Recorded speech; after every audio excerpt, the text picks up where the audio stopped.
Turn on the sound. Are we ready to go? Thank you, everyone, for joining the very first transition committee meeting. I really appreciate your time. And for those of you joining us online, appreciate your time and attention as well. Isabel, can we go ahead and do a roll call and tech check? Yes. Judy Richardson, I'm here. Mike Lacy, Here. Mary Lou Hendrich, Here. Mickey Jerton, Here. Jensina Hawkins. Here. Richard Gibson. Here. Charlie Swanson. Here. Tony German. Here. Eve Gray. Here. Ann Lovejoy. Here. Here. Paula Weldon. Here. Jamie Osborne. Here. Thank you. Great, thank you. So as a matter of introduction, and my thanks to Mike, who has agreed to co-chair this committee with me. You'll see us going back and forth and taking turns in roles. Just for efficiency though, I'm gonna be driving the agenda today, and we'll see that shape up. Let's take a look at the agenda. So in a moment, we'll go through introductions. We'd really like to hear from you a little bit about the committee you came from and what you, and a little bit about your professional, your personal background that brings you to this point here, just so we can get to know each other a little bit. As all of the other committees, this is probably the only thing we have in common with the other committees. It's a very diverse group, and we do rely on the lens that you bring to this discussion, but don't require the expertise. So we will be pulling on outside expertise and speakers where there are subject matter experts needed. But I really want to hear a little bit more too about what brings you to this committee. That would be an introduction. So we're going to go through the charter review. The charter was set when operations was born and has been revised and iterated as we've gone along. So thank you to our wonderful staff and senior policy analyst Lee, who's going to take us through the details of that charter. We'll talk about the transition planning overview, and I'll address some committee procedures, as well as how we set agenda and what's next. So this first committee meeting is going to be different than our other ones, but I think it's really important so we can all develop some community and then we'll set expectations for it. So introduction. Mike, do you mind going first? No. I just finished. No. So I guess some of you may know I'm the newest board member and also the oldest. So, but I've had originally from the East Coast, had lots of different healthcare jobs over my many years. I am excited about joining you all because you all have collectively a very interesting set of backgrounds. This universal health thing is a passion of mine. Years ago, 3 decades ago, I chaired the State Health Council. I tried and failed to get some version of essential health here. So I'm hopeful that maybe together we can do some things in this transition that will help the board create it. And I'm just eager to meeting you all. So thank you. We can go to the right. How's that? Hi, I'm Richard Gibson. I've been a family doc and an emergency doc. I've spent most of my career putting in electronic health records for Providence and Legacy, and I've also been for 10 years involved in the Health Record Banking Alliance to provide a personal health record for each individual. So we've had some talk about healthcare information technology, looking forward to contributing to that, and just finishing on the Finance and Revenue Committee. Oh, okay. Well, most of you all know me by now. I'm Mimi McDonald, Executive Director of the Universal Health Plan Governance Board. I'm going to pass it over to my colleagues behind me. I'm Isabel. I'm the executive assistant supporting the board. Thank you for lunch. Exactly. Yeah. Lee Hastings. I'm the senior policy advisor. All right, I'm Paula Weldon. I started my career in a large multi-practice physician office in IT. And when I started on the operations committee, I was working at a health information exchange, and in Oregon, we were connected all around the state. I actually was one of the founding employees, I guess, to get that started and get off the ground and get connected in the state. And then Ashley last year transitioned to Maslow Project, which is an organization in Southern Oregon that helps homeless youth. I'm really excited about being on the transition committee, so thank you. Okay, good. My name's Ann Lovejoy, and I spent the last 13 years of my career working for large healthcare systems in Alaska, doing patient safety, lean design, and quality improvement or process improvement. Thank you, Hannah. I'm Mary Lou Henrich, underneath it all, I'm a nurse. I've been doing this stuff for about 50 years. Mostly my passion was around public health and population health, but became convinced that we really couldn't ever move to that if we didn't get everybody covered and under a tent. Because to convince people to put money and efforts towards prevention, you got to believe it's, you know, in our capitalistic system, like, well, who's going to benefit? And so I would be told, oh, well, that if I do that from this X insurer, then they'll be over here with that X insurer next year. And so anyway, kind of like, all right, I guess I really have to get into this. And I ended up at Multnomah County managing the big healthcare clinics, 50,000 uninsured people. The Oregon Health Plan came along. I started Care Oregon. I was there for 10 years. I've done a bunch of population things, and probably the one thing I'm most proud of is getting nutrition standards in schools. That does cut down on sugars and salts and those kind of fats. So I've been on the finance committee, and I'm the second newest member to the board and the second oldest member. Fred. Yeah. Charlie Swanson, from Eugene. I'm a retired physicist. I've spent about a dozen years looking into healthcare financing, I guess. And I just came off of the Finance and Revenue Committee. I'm Jensina Hawkins. I also live in Eugene, and I am continuing on the Community Engagement and Communications Committee. Could you guys come up with a longer name for that one, please? Try abbreviating that and to go along with UHPGB. My day job, actually, I work with over 100 practices across the country using Athena. So I train them on their EMR and connecting with things like the HIEs and working with population health and how do we build in sliding fee schedules for uninsured patients. My husband actually works for Trillium, and I do constantly give him flack for working for the devil. He's used to it from me. And both of us are very, very active in the community in Eugene. I'm Judy Richardson. Thank you again for coming to this committee. I'm a family physician. Oh, yeah. Sorry. You got these people. Yeah. Go ahead. Antonio, go ahead. You- I can't read. Oh, yeah. Hey, Tony, can you go first? I'll just go down the list as I see people. Thank you. Sure, yeah. Thanks for the opportunity, everybody. Yeah, Tony German, he, his pronouns. Excited to join on you. I'm a recovering family doctor working in community health. I'm really excited to be with y'all. I've been practicing for about 14 years. I am on call today, so I might have to run for a baby, but hopefully not. And my schedule, I'm going to be on making sure I chisel out PTO to be available for these moving forward. But today I couldn't do that. I also serve on the Oregon Health Policy Board as a member and currently as vice chair. Served on a task force for the Bridge program, been working in advocacy for single payer for a couple decades. Really excited to join this incredible group. Thanks, Tony. All right, Jamie. Hi, I'm Jamie Osborne. I'm also a family physician. I'm not sure I'm recovering. I just think I'm full in it still.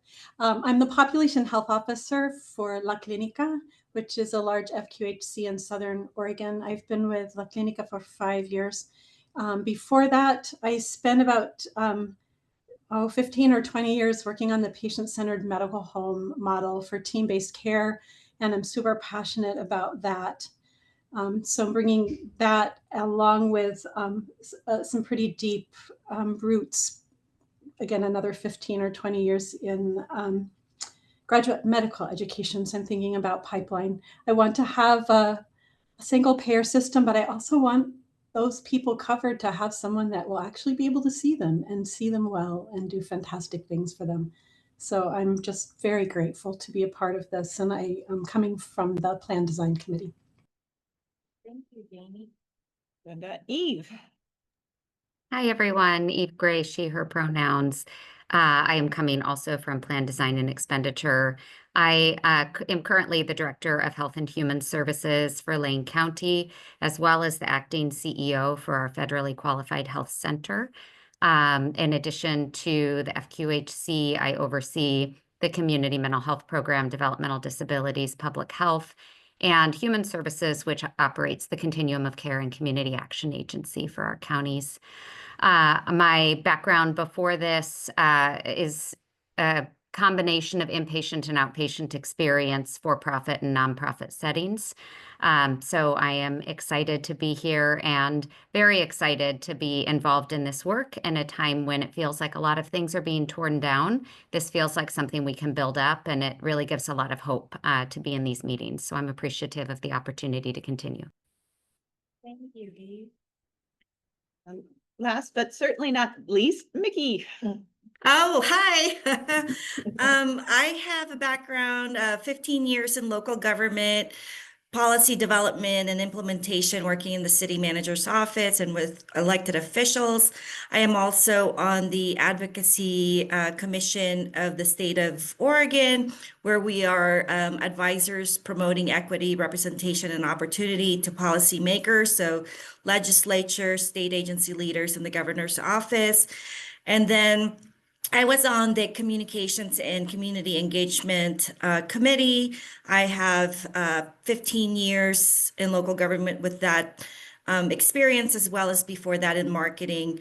For my day job, I am a housing programs director, homelessness and housing programs director for Central Oregon. We're kind of Central Oregon Intergovernmental Council, kind of like the hub for regional groups, Regional Housing Council, the pilot office for Coordinated Houseless Response Office. We're the fiscal agent and collaborative applicant for the Continuum of Care, and then the governor's emergency executive order, as well as the regional coordination for the shelter funding for the next 5 years. Thank you, and happy to be here. Thank you for including me. Thanks, Mickey. And my apologies, I almost skipped the online, but going forward, this meeting will be virtual, so we'll all be in the same Hollywood Squares, kind of 4x4.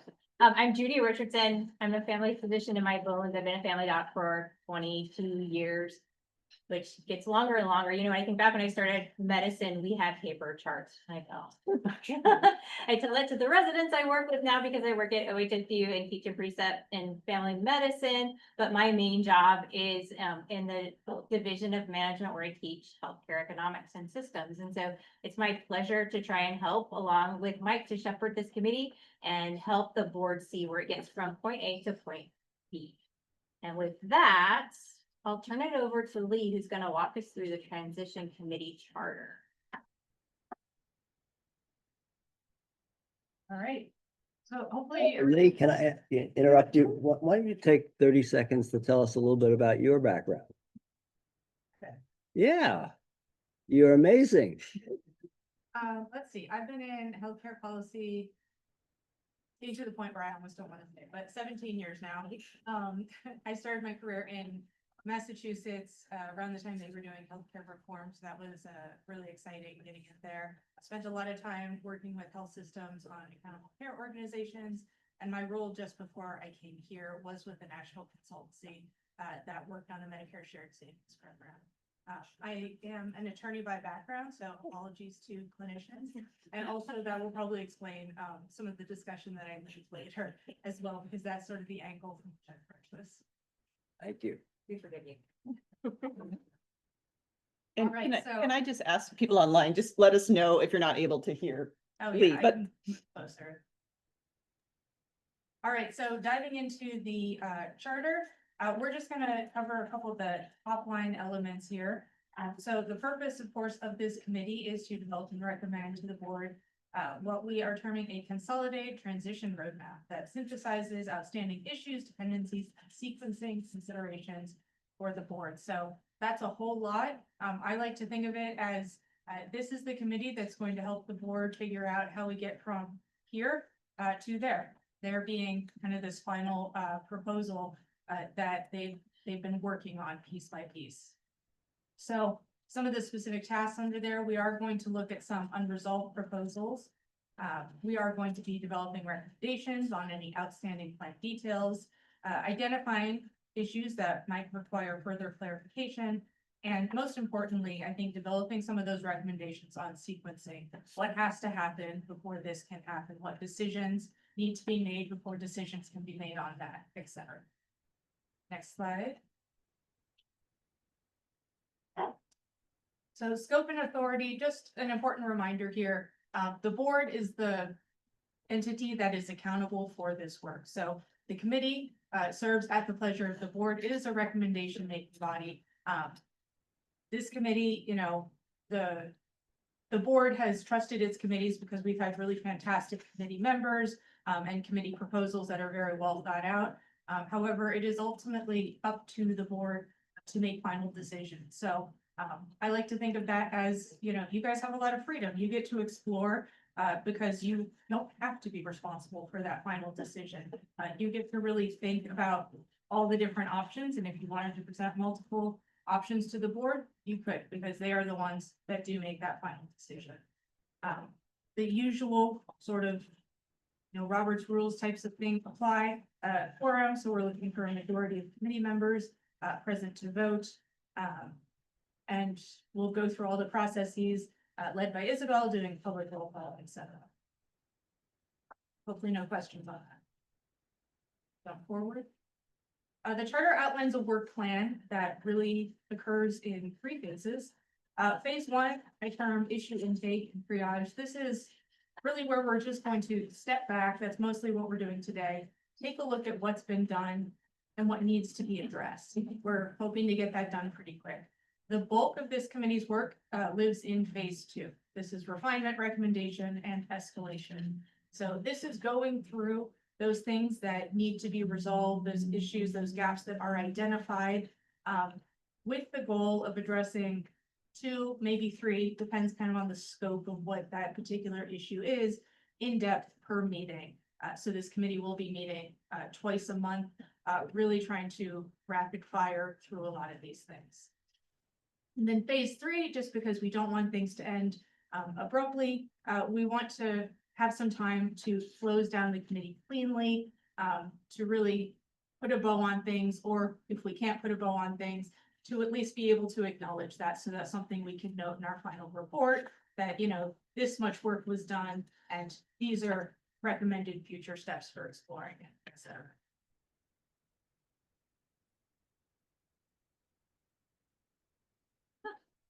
So I've got a question about things that we think are necessary for the transition, or we'd like to at least have considered as necessary for the transition that aren't actually directly related to the overall plan.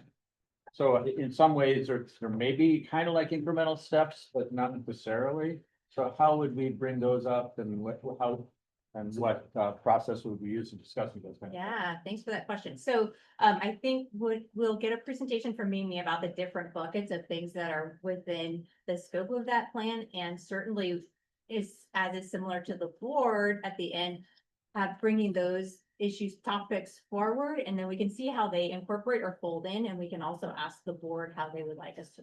Okay.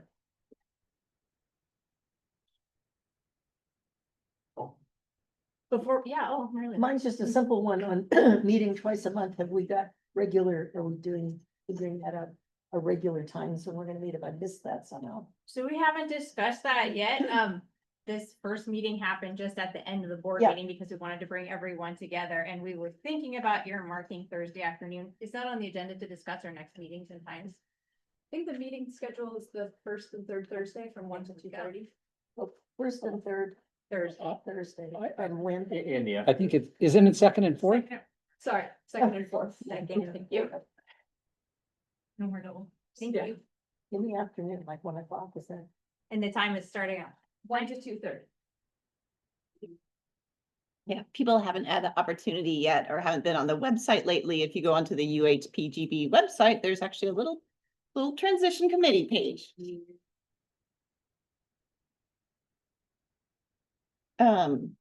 So if, I don't know, Chair, there is a transition committee charter. If, I don't know, people have had the opportunity to look at it and they wanted to, it has been adopted by the board, but I thought it might be nice if this committee wants to adopt it, agree on it, or if they have any things It they would want be to great if follow. we could get consensus and agreement to the charter, since it's already been adopted by the board of pre-founding. So we can do consensus voting. That's where you don't have to defend your position, but I like a fist to 5 consensus. And so you can hold up one finger if you absolutely disagree with the charter and you're gonna dig your feet in, and we can talk about it a little more. 3 is you're neutral, you go along with it, but you, well, you know, advocate for or against it. A 5 is you're all in. This is the charter. We're gonna go with this and we're gonna run with it. So if I can see, raise your hands, and in on the screen as well. A 1 is entirely disagree, and then 5 is all for. Everybody, what's your position on supporting the charter? Please show of hands. 4s and 5s and 3s and 2s and 5s and 4s. And is it Jamie, would you, oh, this is a 4? Okay, I only saw 2 of those 4, great.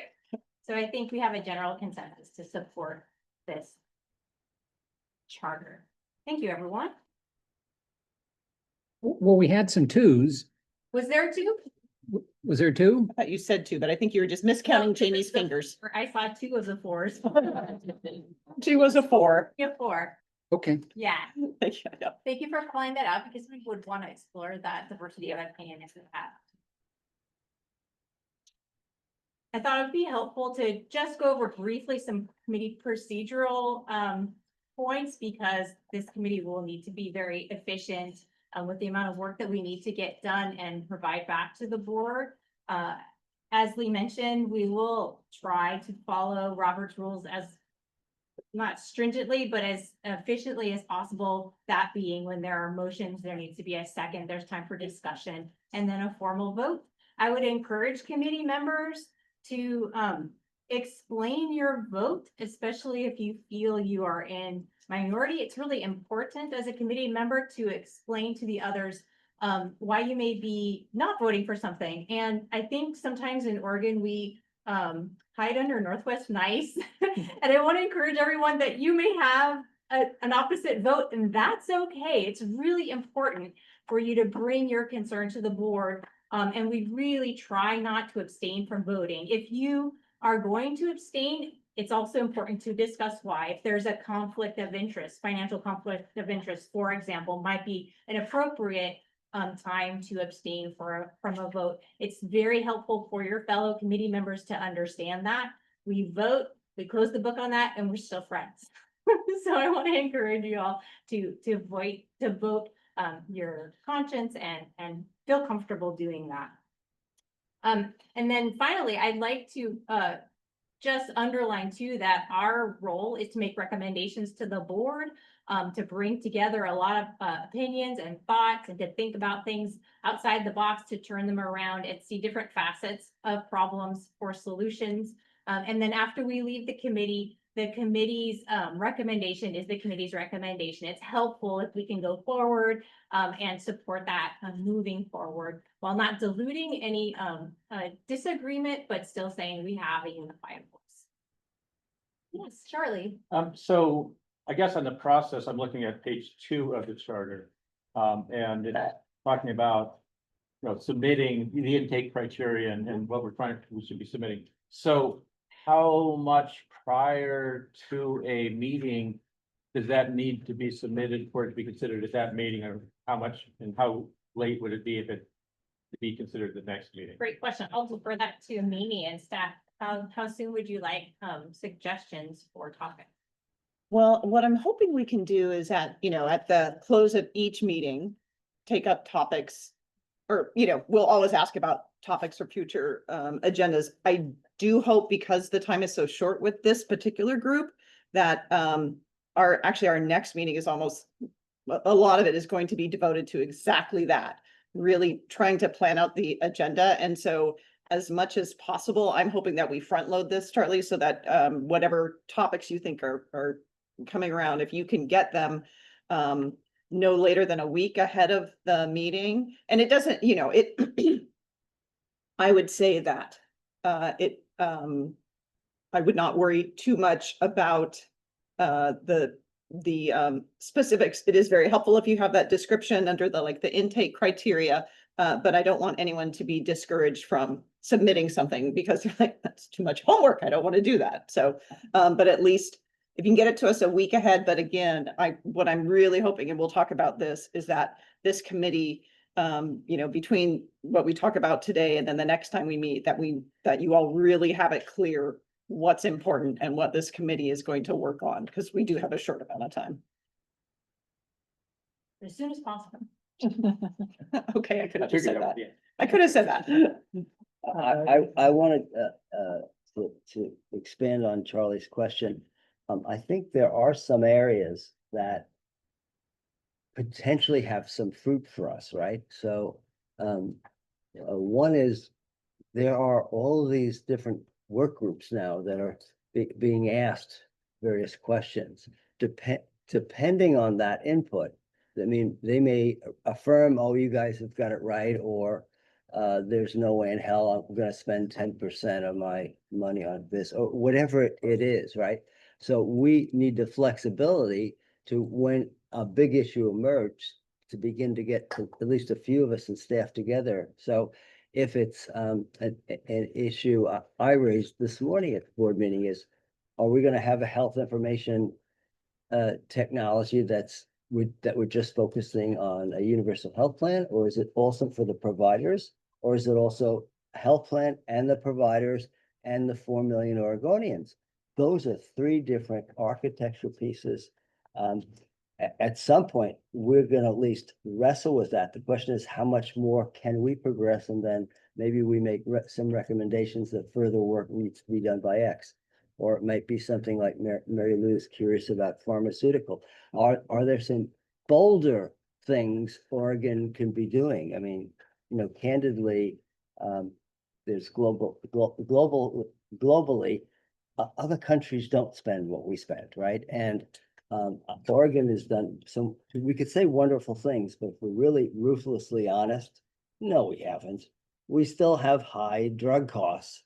And so there's still potential there. And is that an area, or is it an area regarding the administrative costs? There's, you know, we have people thinking that this is how you'd have to do X. And then we have some board member like Chenway saying, well, you know, there are ways to actually simplify this stuff. So at what point do we get involved in that? And what extent do we at least say there's a variance of opinions? But I think in the spirit of what Charlie's bringing up, every one of you, you know, are full members of this committee. You have every ability to think this thing through, to participate, but also to bring up issues that we may not have thought before.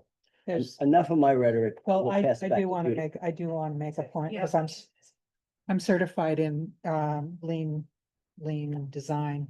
And just generally speaking, a lot of these questions can be taken care of as we sequence, because we identify in that sequence where waste is.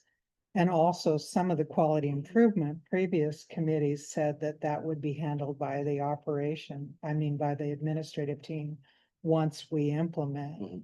And so that's an example of how the sequencing actually answers a lot of your questions. It can be too overwhelming if you just do your laundry list. You want to have some kind of process around how you do the design. Thanks, Anne. We'll call on Tony before you catch baby. Yeah, brother. Yeah, thanks. I appreciate that. And I appreciate this conversation. Yeah, just kind of curiosity of, you know, the inputs to this equation that we're going to help support the body of work, and just seeing, you know, I'm sure there's some outstanding questions that the board has, and, you know, trying to be in an advisory role here with that. I also would suspect that all of us are coming from our respective subcommittees. and have some knowledge into those. And I just wonder about how we can ground everybody in preparation for those. So I think getting for the thoughtfulness of the list, I think is a process, and then thinking of triaging that so that we can be prepared. And maybe if we need to reach out to staff to say, hey, I need to know more about this, or I'm not as grounded in this issue, love to hear more feedback on that so that I can be prepared for this conversation. And yeah, I guess I appreciate Charlie's question. If the intention is for us to, and I appreciate Mike, I think you answered this, to bring forward some of the things from our respective committees where we felt that there was still some questions unanswered. So it sounds like the process would be into to Lee and Mimi, I'm understanding, or yeah, okay, I see Mimi's head shaking. Thank you. Thanks, Tony. Yeah, I appreciate the discussion and also the reminder that it's going to be difficult for this committee to remember that our job is to send up to the board a plan for the transition, not to solve the plan itself. And there may be elements of that we need clarity on before we can do things like making those stepping stones between here and there. But we can't get lost in the weeds or we won't get this work done. Judy, can I ask a follow-up question on that? Is the goal of the transitions to, when I'm hearing the outline, is to reconcile some of the points have been sticking, and that it's some of the points that have been wrestling to help advise further to the governance board to be more informed and more grounded decisions on that? Or are we framing the transitions committee as, I don't see this as the operationalizing of things, correct? It's neither. So Okay. it's the board's work to reconcile. Operations has completed, actually, the operations committee will meet again next week, and they're discussing the operationalization of the universal health plan. Our role is to get a sense for how we take the current state to that future state and inform that in the meaningful way that goes into the plan that goes to the legislature. As one of the few non-clinicians, I'm actually very intrigued by the use of the term triage for process number 3, because triage to me, it represents like red, yellow, green tags kind of things. So do we have a process at all for assigning urgency to any of these topics? So to Charlie's point, if something comes up and maybe it's within that 1-week window or something like that, is there a process for us to say, actually, this is really important, we do need to deal with it right now? The other, on the flip side of things, there are things that are going to take forever to figure out, like an HIE. And so those are things where we need a whole lot more lead time to be able to make an informed recommendation to the board. Does the process exist is a question? No, process doesn't exist yet. Okay. And we don't have to solve the HIE problem. So that's back to the challenge. We need to talk about what is that pathway to solve the problem. Well, let's debate that. I both agree, but I don't. And the reason I don't is, we could write today, spend 24 hours and write the damn transition plan. But I'm hopeful that we can come up with some things that present to the board some compelling cases for a few things. So I'll use the example again of, are we just saying, oh, we're creating a single payer, we need one system for the health plans to do X, Y, and Z? Or is it with the providers, or is it with the providers and the patients? So I think there's some fundamental pieces. The other practical thing is the board only meets once a month, and we're going to be doing this work over 3 to 4 months. I think we've got to focus on how much can we do in depth with these things. Now, that said, I don't want to say anything that distracts from doing our charts. So it's got to be focused and practical, but I hope it's going to be also, inspiring to people. That'll make sense, that it's compelling, and it isn't just another state report that I've participated on over many years that hasn't necessarily done anything. I guess maybe it's Charlie's question too, I don't know, but the Finance and Revenue Committee, for example, that we came from, didn't finish the work. didn't really, we got some of the structure of, that there's gonna be these, as I call them, the blocks of how we're gonna fund it. The personal income tax, the employer tax, the corporate activity tax, those recommendations, as far as they went, were made to the board, and the board kind of accepted those as preliminary, here we are.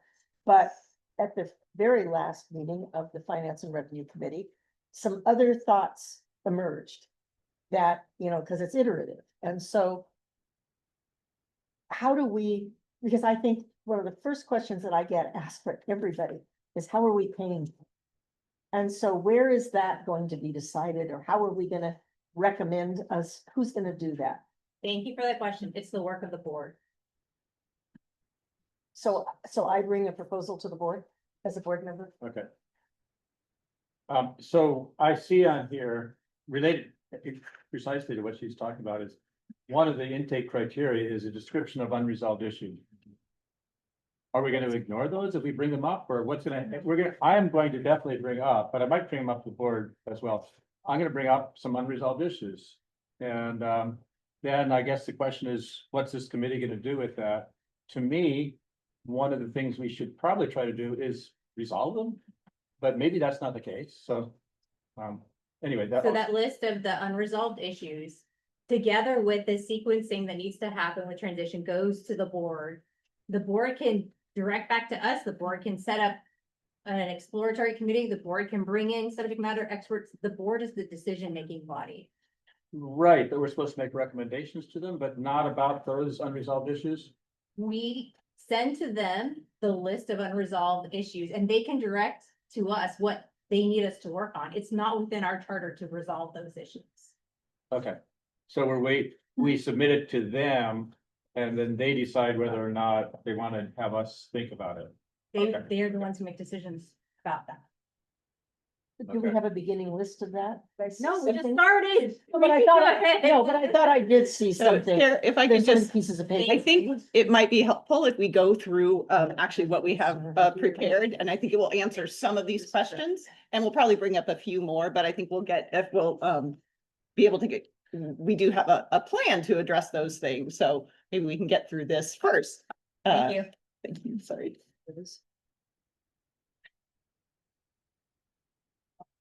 All right, yeah, let's dive in.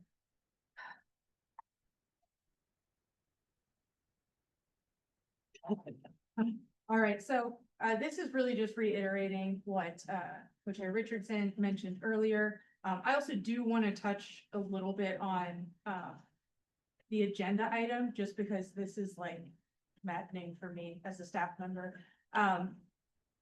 This is a topic that can easily spiral out, and I get it. In my own personal thinking, I do that all the time. This committee, though, does need to be disciplined about staying on task. So to the extent that other ideas come up, absolutely share them with us. The thing is, it's not super helpful as staff to have a discussion when we haven't prepared for it. So what we're really asking is that if you have topics, bring them to us so that we can have an informed discussion. So if something comes up and it's suggested to maybe put it in the parking lot, that's what we mean. We don't want to dismiss it. We want to discuss everything. You're all here because you have great ideas about this, but we also want to make sure that everybody can be on the same page and have all the information. So that's the one thing I'll say about that. Let's plow forward. Okay, so committee objectives. This is really just the same thing that we discussed in the charter. You'll note that bullet 1 and bullet 2 bear a striking similarity to what I discussed for phase 1 and phase 2. So we're in this inventory and what I call integrity stage, where we're really looking to identify what is missing for a universal health plan. And we're going to talk specifically more about what we mean when we say what is missing, because this is not going to be, the entire encyclopedia. This is going to be a framework. This is going to be something at a high level that gets us started. The bulk of the work is going to be in this transition architecture, where we are clarifying sequencing, and dependencies, and then surfacing those board level decision points. Next slide, please. All right, so our objectives, We're gonna talk about what we need from here to there. We're gonna do a quick step back, look at what proposals we currently have, talk about statutory gaps, talk a little bit, just a teaser about federal constraints, and what that might mean for timing, and identify readiness gaps. Excuse me. Oh, yes, before I get to that, I'm gonna go through these really quickly. This was presented to the board a few months ago. I want to say January. But steps to transitioning to universal health care, just noting, this is a process that takes time, and we need to recognize what phase we're in. So across different nations that have transitioned to universal health, they generally go through these 7 steps. Let's move forward. And they kind of occur over 3 phases. So this first phase, it's a very long one, 10 to 25 years, agenda setting and design. This is where we sit right now. We've had a task force, we've had some efforts before this, we're doing all of this. We are building the foundation to get to legislation. And that could be next year, that could be in 2 years, but we are still in this phase. We are still trying to finalize some of those really big decisions. And our goal is hitting that legislation marker. That will be the end of this phase and allow us to roll into the next one, which is the building phase. So importantly, not every decision gets made in that initial design phase. The building phase is where there's a lot done in the details, in looking at what do these benefits actually mean? How do we treat certain financial things? How are we operationally going to integrate, different markets? What does that administrative infrastructure, really look like? What do we need in terms of, an org chart and registries and systems, et cetera? And all of this leads us to launch. And this phase can be anywhere from 1 to 3 years approximately. And then following that, we of course have the implementation phase, because no system is perfect upon launch. So we could anticipate anywhere from 1 to 5 years before we reach what is termed stable coverage. And this is where it's more or less in a steady state. There could still be reforms, et cetera. So that's just, the 65,000 foot view. Can I just call it, before you go to another slide, the international comparisons there? Thank you. On the sequencing? Yeah. Yeah.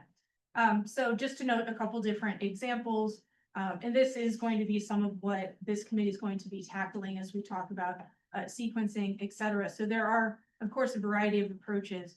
UK did a big bang approach, which is like, we're going to do the whole system and we're going to do it all at once. Canada did something that was incremental. In fact, their implementation was, I want to say like 15 years, because they did hospitals and they had a pretty substantial gap before they started to roll physicians into their system. Taiwan had an extremely long planning phase, but then once it kind of did that rollout, it was really quick. It was less than a year for that rollout, but that was following 2 decades of really intensive work. So lots of different approaches, lots of considerations for how you want this overall timeline to.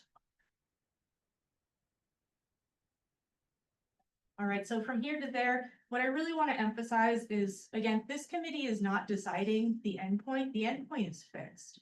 The endpoint is this, universal health plan that's in alignment with what the board has decided as the preliminary structure. And the board has not made any decisions or any indication that it's about to move away from that. So this is the endpoint we are going for.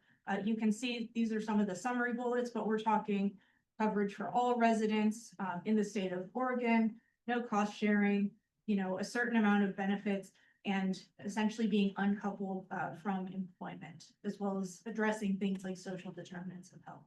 This is our end state. That's really a non-negotiable from this committee's perspective. Next slide.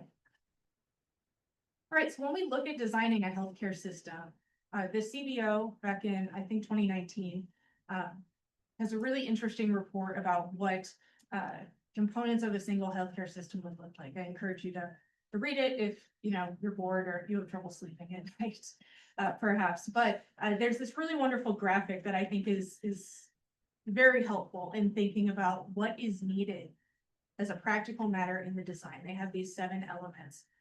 So I really took a look at these different elements for this next part where we kind of inventory what we have. I think it's also really critical to note, and if you were at the board meeting, you heard some discussion about this, but developing a single payer state plan is a very different kind of animal than developing a single payer national plan, because we are operating within this larger system. And we don't have the ability to override federal rules. That's not how our government is structured. We have federalism in this country. So we also have to add that when we're looking at kind of the necessary components of building a universal healthcare system, we have to factor in how are we going to negotiate, work with the federal government and all of its programs and its funding, et cetera, in order to make this work. Next slide. I'm not really going to read through this. This is for reference, but a couple takeaways. First of all, the board's done quite a lot of work. These are essentially all various decisions, or in the case of the federal program, sort of necessary next steps that the board has acknowledged need to happen. So with respect to all of these different policy domains, like we've got some pretty foundational stuff, which is great news. I think the next slide speaks a little more to it. As I broke down, oh, no. Oops, sorry. It'll be a couple of slides, that's fine. We can go to the next one. Sorry. In my head, they were in a different order. All right, so one of the big challenges for this committee is just noting that different decisions are kind of within a different, let's say, locus of control of this committee, of the board, of whatever board ultimately takes over for planning a universal health plan. So at one level, there's state legislation. Obviously, we need this to get started, and the board has some control over crafting that, but ultimately that's going to be, also subject to the political winds at the state and potentially even the voters of the state.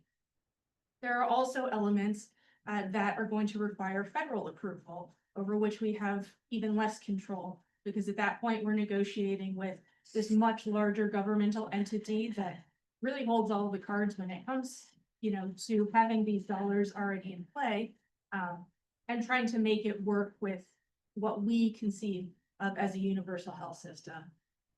And then at the highest level of control, there's administrative rulemaking. So once an entity is formed, it gets to establish its own rules for how things are done, a lot of the fundamental details, and that's where there is the most control. So as we look kind of overall at everything that would make up a universal health plan, it's kind of important to filter out what belongs in what category, how much control do we have over what decisions, or at least that's how I, again, speaking as an attorney, tend to think about it. Next slide. Oh, Charlie. Okay, so I want to appreciate the breaking out there, and especially the administrative rulemaking, that one of the things the board is likely going to have to decide at some point is what recommendations are they saying should be in the legislation and what recommendations should be left for administrative rulemaking. And so just to point out that, yes, that's an important thing for the board to be thinking about. So. That's a great point. And I touched a little bit on that here, so hopefully that will help. Yeah, so for those of you that, aren't really jazzed about administrative law, I'll just keep this to one slide. But I love administrative law. It's great. But just to note, state legislation, this is generally required to establish authority, structure, funding, governance, and guardrails. So things that can protect, providers, patients, the public, all of that. Legislation then typically delegates authority to an agency, or in this case, to the public corporation, to fill in details, because we wouldn't expect our legislators to be deciding the details of exactly how hospital payment works. We want subject matter experts who are able to respond more flexibly, make changes year to year. So those kind of operational details, technical standards, reporting standards, et cetera, fall to the rulemaking. And as was just mentioned, it's really important to find the right balance, because if you over legislate, you don't have flexibility, and that can make things very difficult if you're adapting to changes in the environment or the, or federal rules. Whereas under legislating can create risk in terms of, we have to work with the federal government. We want to show that we have enough of a structure, enough of an idea. So finding that balance is just, it's really important. So I'll add to my comments that among the things that legislation can do related to this is to say under what criteria should that rulemaking take place? So what things they should be taking into account when they're doing that. So that is part of legislation. So. Yep, and that would be part of those guardrails. So exactly. It's a great example. Next slide. All right, so this is where I sort of got into my own kind of thinking what would possibly require statutory authority.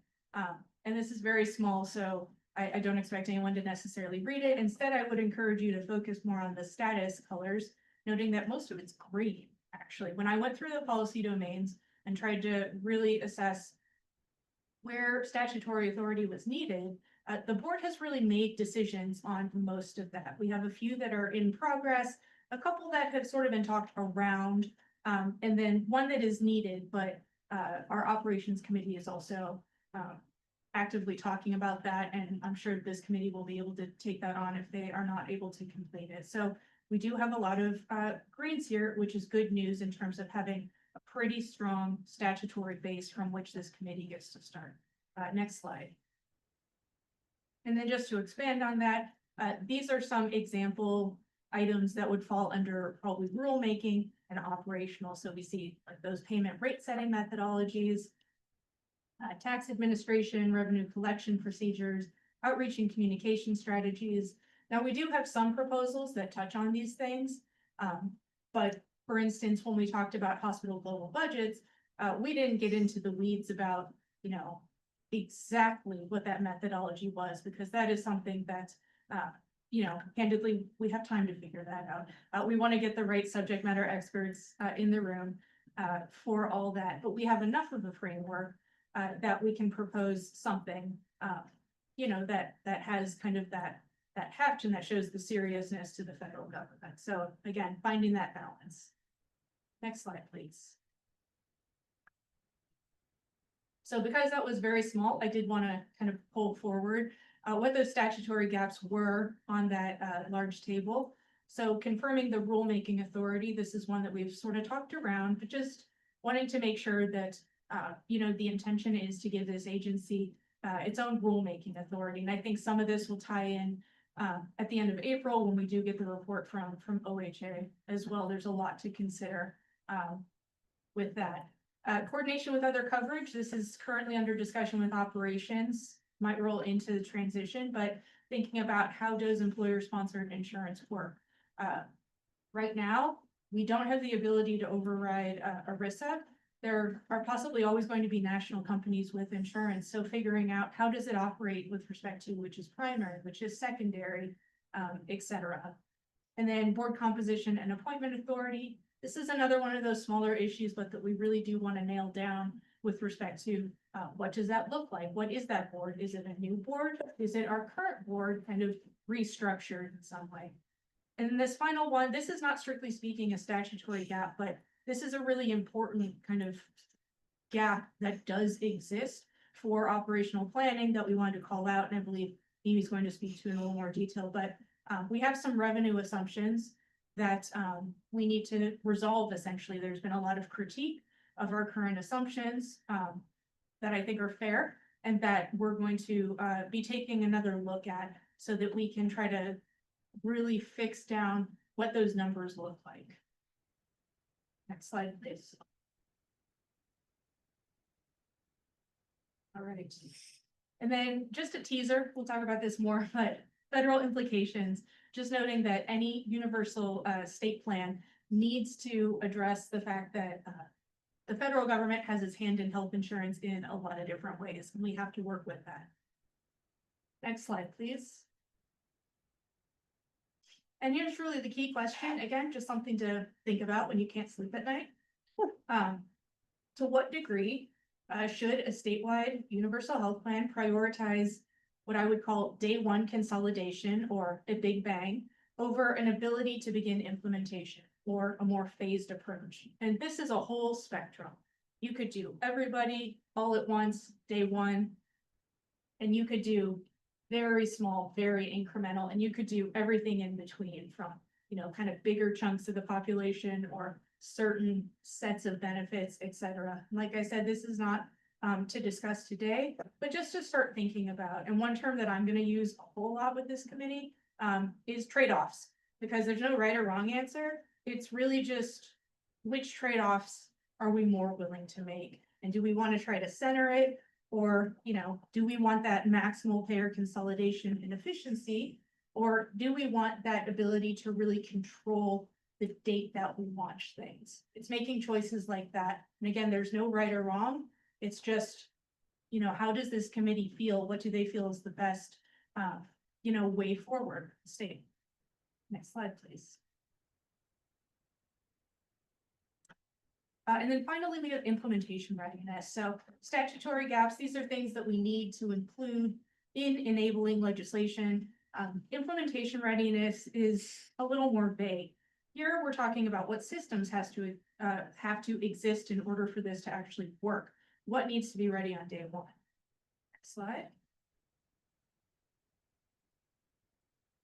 And this is where we get to one of Mike's favorite topics, I know, information technology. This is super important to understand what we want that system to look like, how robust we want it to be, answering some of those questions that have been raised about, you know, does it extend to patients, to providers?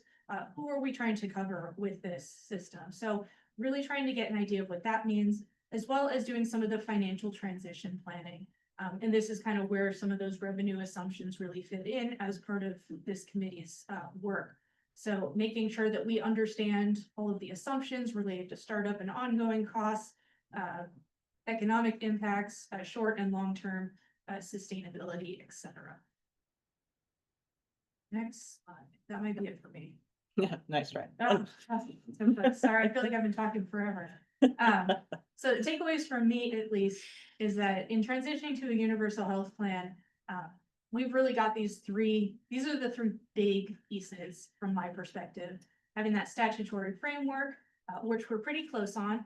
We just have a couple small things to do. Federal approvals, and this is really about how do we want to sequence those federal populations, getting those federal approvals? Is that going to be a prerequisite to launching everything? Or is that going to be part of a longer term implementation? That's a decision, not for this committee to make, but for this committee to consider and to propose to the board. And then that implementation readiness, so really looking at those IT systems, financial planning, and whatever infrastructure needs to exist in order to have this be, you know, a successful launch.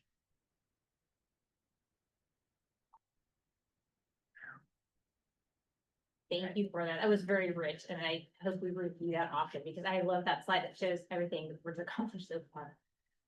Mimi, how do we set agenda? Well, glad you asked. So this is our the way that as our discussion just at the beginning of this meeting brought forth, there are a lot of different ways that this committee could work. There are a lot of ways this committee could not work. That would not work out well. And so I think it is, you know, between this meeting and our next meeting to really focus on deciding exactly the task of this committee, the sequencing, which I think is crucial, and other things as well, other opportunities, as Mike talks about. So for anyone who's a little musical theater fan, I just changed it to, instead of one man, two governors, it's one committee, two governors. So on the left-hand side, you know, we have this transition roadmap of these are things that are necessary for a transition roadmap to have some way to comment upon what they look like and potentially what order things should happen in. On the other hand, we also have what I call the highest order are outstanding issues. These are issues that they need to be resolved so we can complete any type of roadmap. So that one gets the gold star. Those are the #1 issues. Now, pointed out and has been brought up in discussion today, there are also other gaps. So there are maybe ones that are not so much that they're integral to the sequencing, but they themselves are deliverables that are required for completion of a roadmap.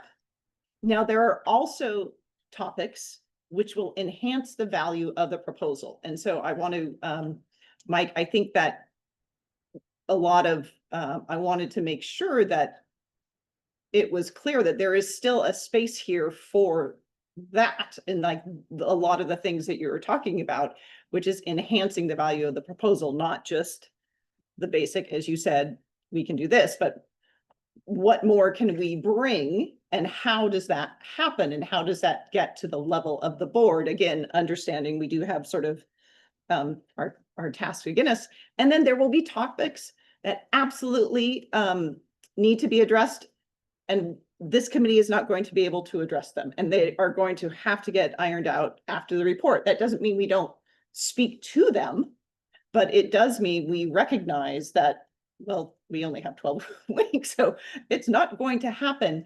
And it's so important. But again, that this group can bring in all of the areas of expertise. Like this is what you need, or these are the groups or the information you need to begin to solve that problem. So I actually think that last topic is just as important as all the rest of them. So I hope that is a little bit helpful. So now I am going to go through the first bit, since I was the one who got to put this proposal together, and I've been, so I got to have my say first, which lucky for me. But these are things that are integral that need to be resolved. So now we've gone from the realm of the what maybe to like, these are some specific things that I think are going to be very important for this committee. So in order to have a transition plan, there needs to be an operational revenue plan that is finalized as much as it can be. In order to have that revenue plan, the board has to agree upon how much they think needs to be spent on said plan. So in other words, what in Finance and Revenue Committee and at the board, we've been talking about the revenue replacement target, and so colloquially, how much money needs to be raised. So this is very important. And what that requires is that the board has to agree that all reasonable cost savings are included in the calculations. Anyone who's been listening to the past couple of meetings has noticed this has been a massive bone of contention. And I think that doesn't mean that this committee is going to decide, but this committee can bring the information forward as much as possible, get it in front of the board, because this is a first order issue. Until that happens, it will be impossible to really plan where we're going. So I put next is our committee action, which is to review administrative savings materials. Now, Operations Committee is going to get a little head start on this because I always love hearing from the Operations Committee, but then they're going to be gone. So they're just going to come here and then come to a consensus agreement on reasonable savings assumptions that we can put in front of the board, because there needs to be some of that. It won't be perfect, but it needs to happen.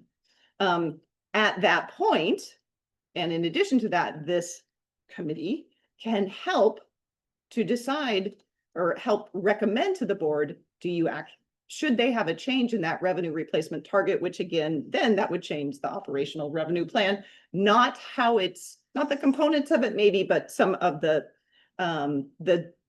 percentage amounts or things like that. So again, in terms of order of operations, this is very high on the list. And I think this is something that there are so many different parts to it, and it will feel unfinished and no one will be completely satisfied. So I'm just going to say that now. Please go right ahead, Richard, please. So this is called a transition committee. Yes. What's transition from what to what? Yes. So the transition from where we are right now with this plan and what all of the next, so it does get a little bit meta, but what all of the next steps need to be until you're in, I don't know, it's 2040 and everything is perfect. So, In 12 weeks from this. well, so in other words, I think of it, if I think of it like looking on a chart of like a little roadmap, like, all right, this all has to be resolved. And we recommend to start this plan that you start, and I'm just completely making this up, that you, instead of doing it over a period of time, that everyone starts coverage, the entire population is covered all at once. So that would be part of the roadmap plan. But I'm still not clear what transition is. I mean, I know what the word means, but I'm not sure from what to what. So to lay out, so a person could look at, these are the steps that will have to happen in order for this universal health plan to be able to be operational and to be functioning. Does that Okay. make more sense? It's Okay. it's an implementation plan. right? Transition from status quo to the universal health plan.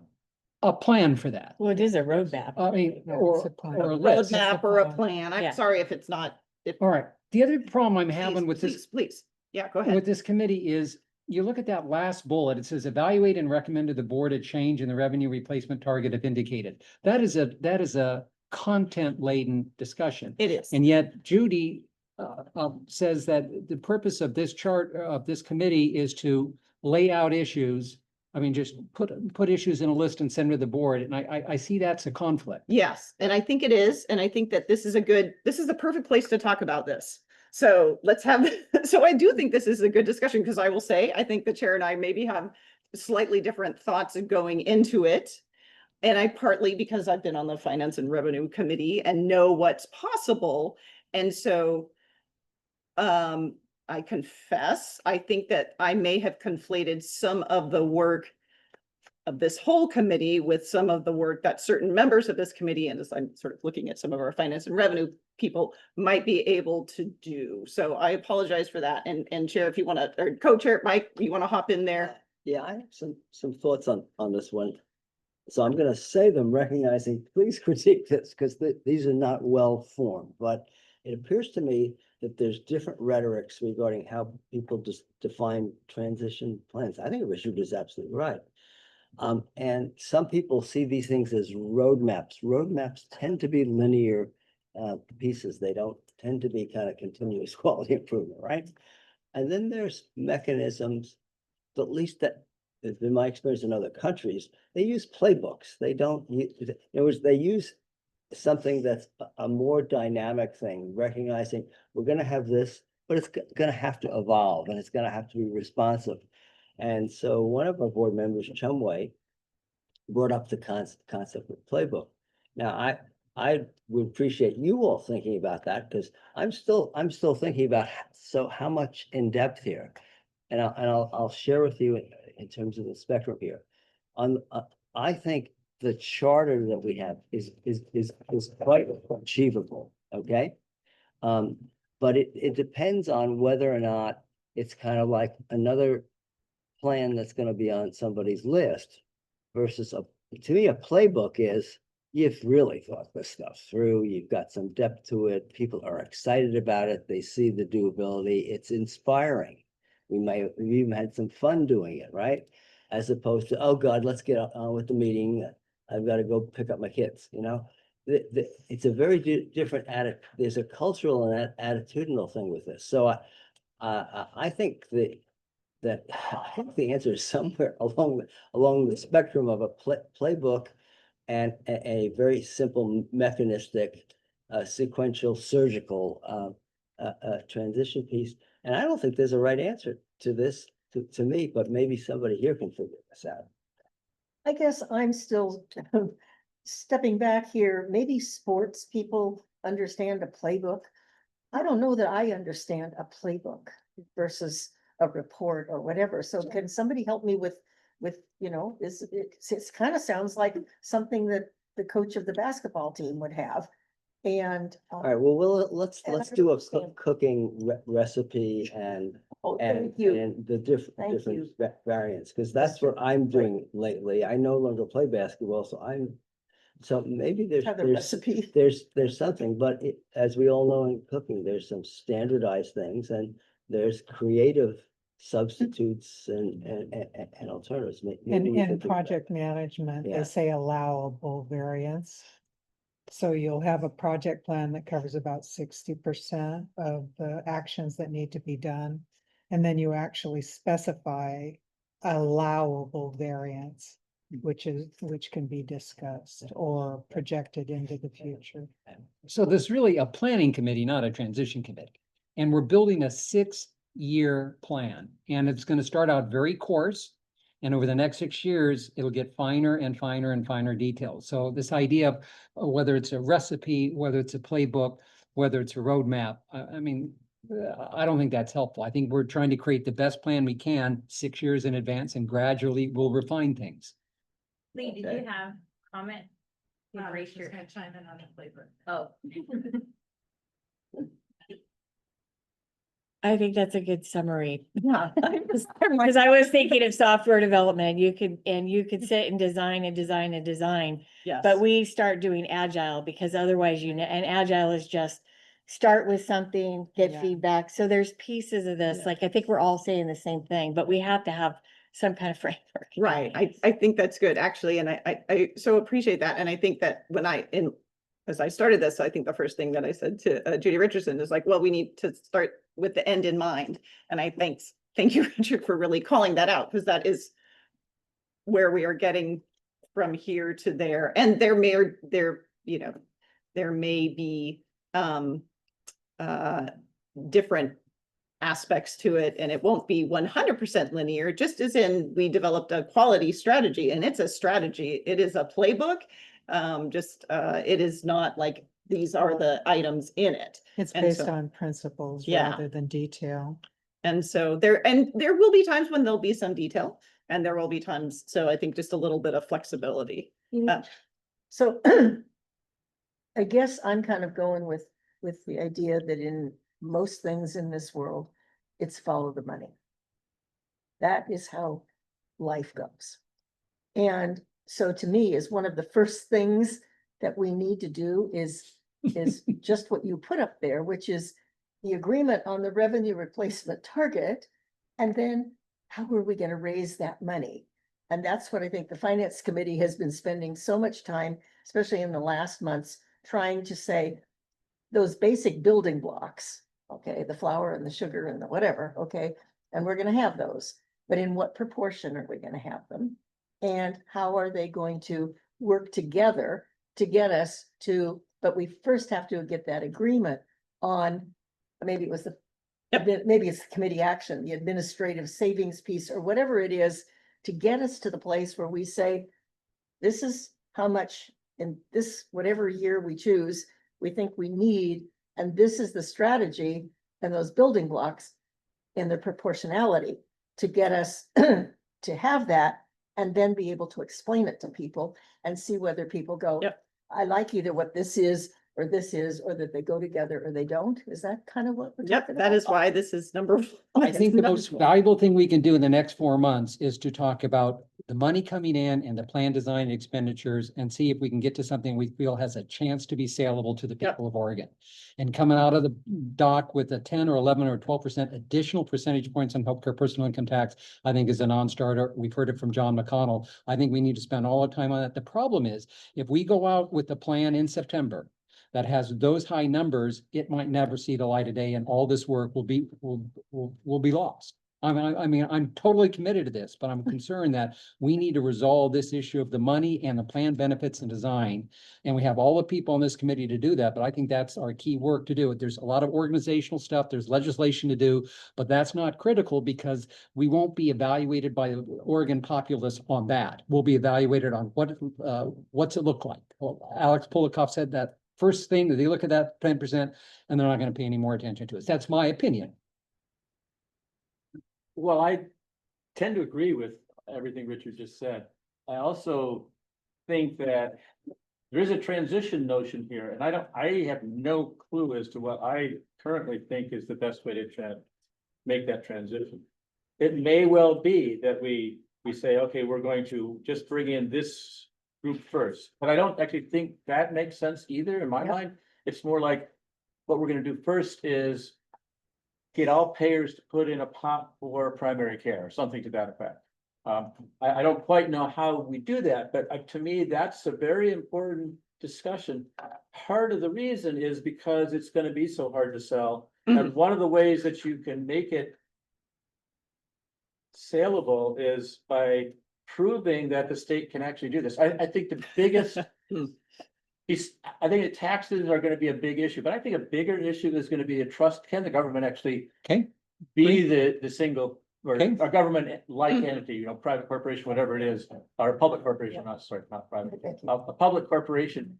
Can that actually be trusted to do the right thing? And along with that, can the state be trusted to create a IT system that does what's necessary? One way to build that trust is to do something smaller. I don't know what the best thing to do first is, but maybe you do something smaller first. The difficulty with that is it's not gonna really save much money. It probably won't save any money, in fact, if you do something smaller first, but it still might be necessary. So I'm very torn at this point. Well, But- that's good. We're at the start. We're gonna Yeah. get less torn, I hope. I'm gonna let, Tony has something he wants to share. Go ahead, Tony. Yeah, really enjoying the conversation, and I think kind of leads a little bit of my earlier question, defining our role in the process and our task ahead of us. Richard, I appreciate the sentiments that you're sharing, and I think, you know, one of the crux of the efforts of 1089 is financing in figuring out how to do that. I do think that this problem in front of us outlined here is central, and I think it has to be prioritized in refining some of the work. And this is to my question earlier of some of the expert subject matters, you know, experts that we've gotten. That's information. It doesn't necessarily mean that is complete. And I think that us being attentive and scrutinizing that and also evaluating. So that's a bit of what I envision the transition committee doing, is having the board utilize this tabletop as a resource for questions and evaluating it. So that was a bit of my question of what is the tasks in front of us, and has the board defined those? I would be curious about the respective subcommittees and their questions. And I think that this is perhaps, maybe I'm not envisioning the transition committee, but a place to reconcile some of the differences of opinion and try and put the best foot forward from those committees to move forward. Because I think that there are other really outstanding issues regarding communication, stakeholder involvement, you know, a couple of things in front of us. So I don't want to get too much in the weeds. I'm just curious in process. And I think whether we bake a cake or we're playing football, just what's our process and how we're going to streamline these questions. But I would just advocate that this right here in front of us is numero uno. Tony, what are you speaking of numero uno? The finance and revenue? Yeah. Okay. And I would say, as far as Milliman's report, and do we think that that is a true cost analysis with, you know, which I think a lot of people on this committees and subcommittees have evaluating administrative savings. Why are we all here in supporting primary, or not primary, I get too many hats here, the single payer? Although I do think so, primary care is a big investment in reducing costs. That administrative efficiency, and as far as the Milliman report, I do not think we have completely assessed the true cost that this system would be with what has been put forward to us. I think Milliman admitted that today. Thanks for the discussion. I'm gonna let Mimi finish her presentation. I agree with everything that's been said. Keep going, Mimi. Okay, not too many more, but I am, that's great. I'm glad that we have at least some sort of consensus about this is a being worth of this committee and a committee action. Next, and you'll have to kind of walk through this with me. So the issue that requires resolution is a reserves revenue plan. We've had an amazing memo from and detailed discussion in finance and revenue about what are some options that are available to have reserves sufficient to begin administering a healthcare plan. So one of the things that's contingent upon is that the board must come to an agreement on a required reserves amount. Now, it doesn't have to mean, that doesn't necessarily mean dollar amount. It could be something similar to what Finance and Revenue said, which was like, we believe there should be 3 months worth of revenue to start. And one of the things, and I put contingent, but I maybe need to take this word back, but one of the things that would be in that decision of how much reserves they would need could be whether the plan's going to be rolled out sequentially or comprehensively. So I'm just saying that. So this is exactly the question that you are alluding to, Charlie, is for committee action. Is this committee able to gather information about pros and cons for that phased approach versus a comprehensive rollout? And part of it is going to be, what are the things that you need to know to be able to make an informed decision? That doesn't mean even necessarily that this is, but this is something that this committee could bring up to the board about information regarding those pros and cons. And I think that would be a worthwhile action for this committee, because of course that will make a big difference in terms of, again, this committee also has to would presumably help the board make that recommendation. I don't think that this topic is temporally necessary right now. I think this is something that can be decided months from now. I mean, it's 7 to 21 billion, but the public is not hanging on what we're going to do about, this is my opinion. But I don't think the public's hanging on how we're going to build reserves. They want to, if the public didn't need to be kept apprised, and I'm glad they are, I think it would be fine to discuss this, but we have focus groups starting and they're looking at numbers and they're starting to get public opinion going. And if we get behind on what are the benefits and how can we pay for it, dealing with other details that can be dealt with later, I think that's a poor decision, just my opinion. If I may, sorry, because usually I'm trying to, I'm just gonna, what my thought process behind that, and definitely open to interpretation, is that there would be a very different revenue plan if the decision was that to roll this plan out, starting with Medicaid. Sure. And that would alter the number. And Absolutely. so that's why I'm saying that this phased approach question is crucial, because that's going to impact the revenue plan. So that's why I think this Well, then- phased approach belongs in here as well. Well, then that becomes our number one thing is, do we do all at once or a phased approach? And that really is our number one issue, because everything else follows from that. I think we have And parallel. 1A and 1B. Yeah, parallel discussions, yeah. Okay, let's pull discussion until we get. Yeah, sorry. Presentation. I know, now I started off. Thank Right, you. yeah. Thank you, Chair. Remember, write down. I only have a few, I promise. So this one is startup cost assessment. And this is really something for this committee to decide whether it's within scope, partially within scope, or out of scope. So we don't have a discussion about that, because you would need to have a plan, an IT plan, to know really how much startup costs are going to be, like a pretty robust IT plan. And we're tens of millions, hundreds of millions, I don't know what the difference could make a difference in the startup cost. So I'm just saying that although that was something that was requested in a transition, like way back in the time, like, oh, we need to know how much startup costs are be. I think that at least this committee should decide whether it is possible to decide on that or not. So we'll leave that for another day. But again, I think those are important things that we need to call out if we do or do not even, look at that issue. Another one is about workforce.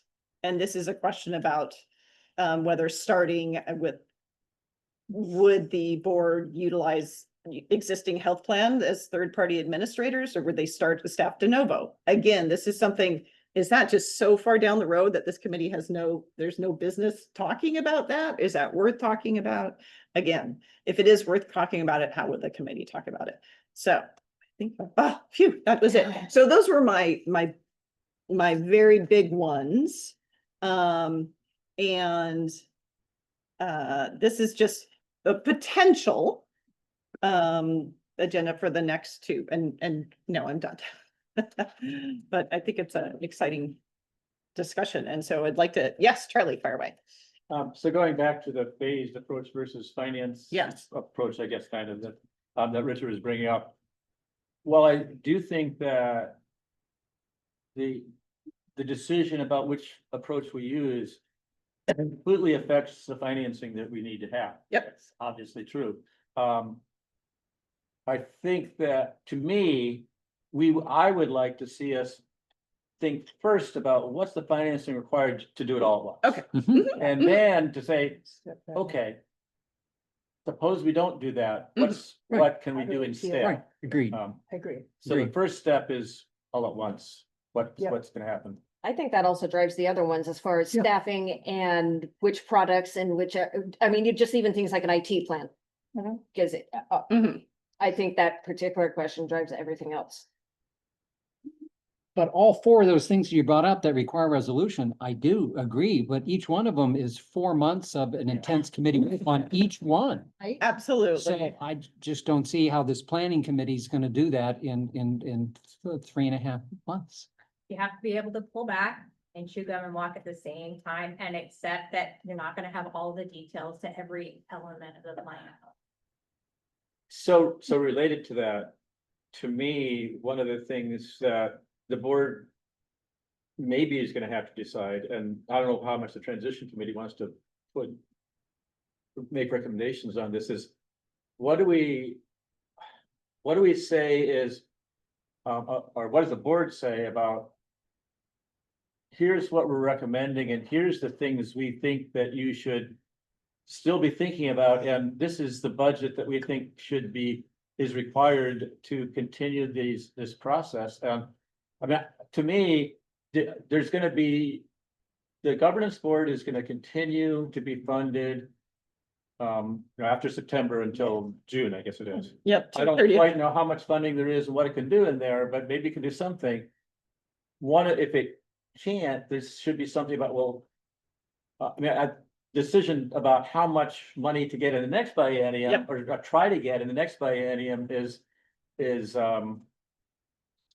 also has to be made long in Yes, advance of yes. all of that. It is Um, essential. And among the questions would be, what is the board gonna suggest to the legislature be put off until the next biennium, when maybe we can get enough money to actually hire consultants who will do better Stuff. job than Milliman, maybe? Are you overthinking it? So, with that, definitely that we brought up that topic at the board. I'll just say, yes, we definitely, that is a topic we brought up at the board, that existential, and certainly for those of us who are employed here. This organization is indeed an existential question, but then also about, what big things, and I do think this committee can inform some of that, like, as I said, this needs to go somewhere else, and you need to really, I think, massive information technology being one of them. Please, Jensina, sorry. I really want somebody to correct me and tell me I'm really, really wrong here, because I am feeling like this is a cleanup committee. Because I'm seeing pieces that are being left over from all of the other committees that have been going for 1.5 2 years, and we're supposed to wrap it all up and put it in a package to the board to submit to the legislature in 3.5 months, and that this is where I really want you to tell me that I'm wrong. You got a problem with that? I cannot be with this committee and So that's why I said, one board, two governors, there's a little bit of that. I think we have to all agree that there is a little bit of cleanup, and I would say this is a focus committee, like this is where the attention needs to be focused.